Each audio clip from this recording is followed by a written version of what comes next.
Hi guys, this is Christy with Vegan Food for Thought, and I wanted to share my thoughts on Bonnie Rebecca's latest video titled Why I'm No Longer Vegan. And I wanted to ask the vegan community what we could do differently to possibly help these ex-vegans or people who are considering, eating meat and eggs. I feel that we could be a lot more understanding and less judgmental to people. Although I do feel that it's upsetting to be, when people are saying that they're vegan when they're not really. It's frustrating to me to see that side of it. But I do understand that they are faced with a lot of criticism and judgment, and there's possibly a lot of fear going on. They're afraid to express how they're feeling, or that they've been struggling with their diet and their health. And from what I've seen, every single one of these ex-vegan videos has included, that they've been having issues, like with their body and their health. So there's a trend, and I think that there's something that we could do to help them. In Bonnie Rebecca's case, she was saying that she was suffering from IBS before going vegan, and that she had digestive issues while being vegan, possibly due to all the fiber. And I didn't know that I had IBS, but I did. And it's something like 15% of the population does. And I just found out, after that, oh wow, like I feel a lot better on the vegan diet. But I did also have bloating and issues with the vegan diet. And I figured out, that was mainly because of eating a junk food vegan diet. So when I cut out refined oils and sugars, my bloating got a lot better. It was, a lot less, there were a lot less issues that way. But then I also took a probiotic, and that helped a lot too. So I can't say that that's going to help Bonnie Rebecca, but at the same time, it did for me. So I know that we all come from a different background of like antibiotic use, different stress levels, even genetic, certain genetic conditions and things, and then just caffeine use. Those can all have an impact on the body in our digestion and just how things work and feel and stuff. And in Bonnie Rebecca's case, she did state that she had her father had suffered from rheumatoid arthritis, and so she was concerned about autoimmune issues with herself also. And with autoimmune issues, it's the body is it's attacking itself. With rheumatoid arthritis, it's the joints, and so there's inflammation in the joints. The body's attacking its joints.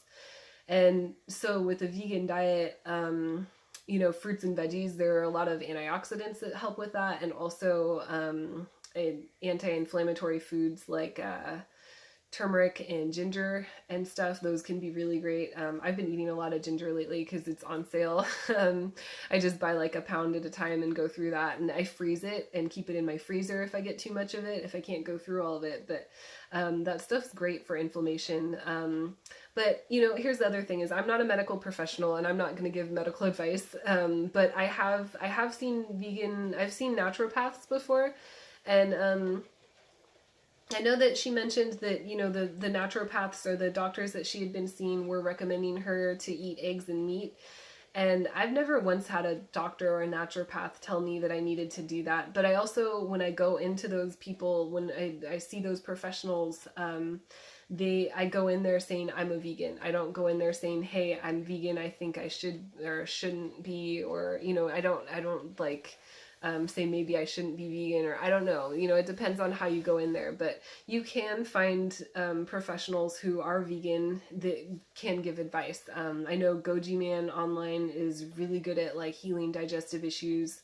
Dr. Greger and Pam Popper are also some really well-known vegan doctors that I'm pretty sure Bonnie Rebecca knows about already, but there are a ton of resources online. But I was lucky enough to find a vegan naturopath in my area, and I went and saw him. But he pretty much followed Dr. Greger's advice to a T, and he had things a little bit more organized. But at the same time, I felt like it was more cost effective for me to do my own research online. And I know not everyone has all the time to do that, but if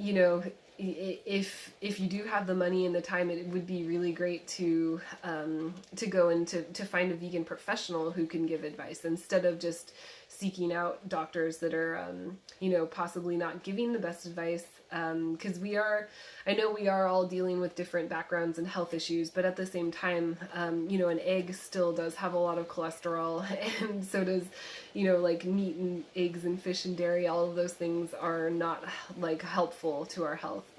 In general, our bodies aren't designed to digest those foods. And they get pretty much just stuck in our arteries and they clog things up, and it's just not good. And I know that plants are the most healing things on the planet, and fruits and vegetables and stuff. So yeah, anyways, I wanted to encourage more positive criticism instead of, in debating and stuff. Like I really think that there's a way to discuss things without being argumentative or judgmental or angry about it.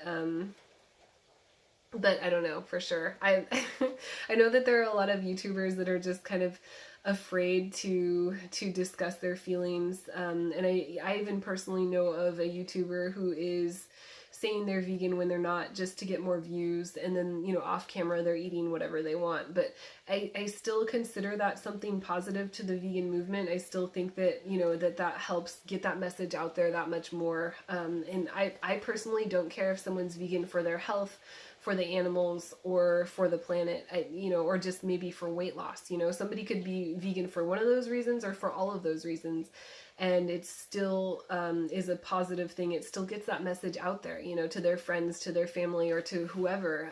People are still seeing that, and they're still, seeing that positive role. And I think that that's a good thing.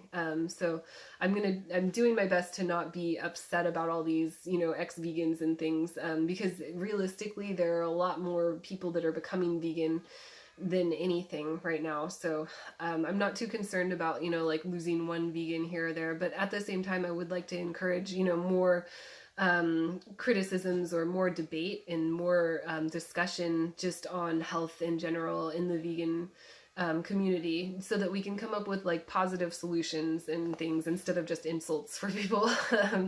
So those are my thoughts on the vegan movement and all of these ex-vegans. And I just wanted to share that, and I hope that can change some things out there. But anyways, yeah, this is just my experience and what I've done and what's helped me. And I know it's not going to help everyone, but at the same time, I know that if we are more open to discuss all of these things, there will be more solutions in all of this. So I think that's a good thing.